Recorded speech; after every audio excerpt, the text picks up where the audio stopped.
Hello everyone, তোমরা কেমন আছো? আশা করছি সবাই ভালো আছো। আমি কিন্তু খুব ভালো আছি। তো সেদিন গিয়েছিলাম ঘেরির ঘরে, তো ভাবলাম তোমাদের সাথে একটু শেয়ার করি ঘেরির ঘরে কিছু মুহূর্ত কী করলাম কি না করলাম। তো এদিকে দেখো আমার শাশুড়ি মা কিন্তু কাঁকড়া ধরছে, আর কাঁকড়াটা কিন্তু ধরতে পারলো না, চলে গেল। একটু ভালো করে দেখলেই জানতে পারবে। আর তোমার দাদাভাইও ধরার চেষ্টা করলো, কিন্তু ওটা পারলো না। কিন্তু হ্যাঁ, অনেকগুলো কাঁকড়া ধরেছিল। আর জায়গাটা এত সুন্দর লাগছিল, মানে কি বলবো, চারিদিকটা পুরো গ্রিন গ্রিন ছিল না, খুব সুন্দর লাগছিল। তো এই যে হচ্ছে আমাদের শাশুড়ি মা শ্বশুরমশাই থাকে এই ঘরটায়। আর একটা বাঁশের খাট আছে। আর মা এদিকে কিন্তু রান্নাটাও বসিয়ে দিয়েছে, মার ভাত হয়ে গেছে আর ডাল বসিয়েছে। আর শ্বশুরমশাই মাছ ধরবে, মাছ ধরলে রান্না হবে। আর মা যাবে কোথায় শাক ওঠাতে, শাক আনবে, সেটা দিয়ে চিংড়ি মাছ কাঁকড়া এসব দিয়ে ভাজা হবে। আর আমার ছেলে ওকে বলছে, মা এটা কাদের ঘর, তো কখনো আসেনি।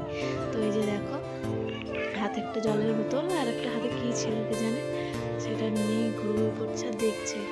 আর কাঁকড়া দেখে তো কীরকম করছিল, তোমরাও দেখলে। কাঁকড়া খুব বড় বড় সাইজের কাঁকড়া ছিল। আর বাইরেটা একটু দেখো, ভীষণ ভালো ভালো লাগছিলো, কিন্তু রোদ্দুর ছিল প্রচুর, তো বাইরে সেরকম বেরোনো যায়নি।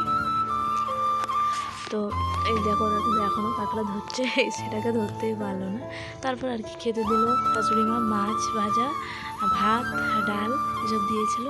তো আমরা খেলাম সেটাকে, আর খেয়ে দিয়ে তারপরে আর এই যে দেখো কি বড় বড় কাঁকড়া।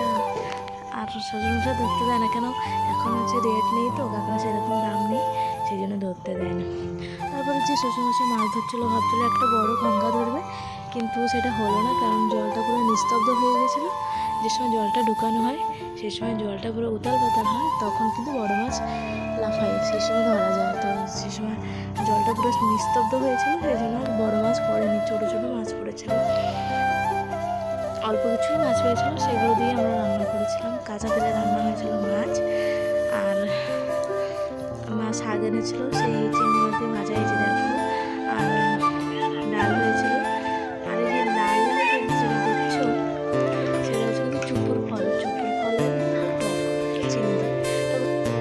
তারপর চললাম বাড়ির দিকে, আর রাস্তাটা প্রচণ্ড খারাপ ছিল, তো তোমাদের দাদাভাই আগে আগে গাড়িটা নিয়ে যাচ্ছিলো, আর আমরা পিছনে হেঁটে হেঁটে যাচ্ছিলাম। তো বাই বাই।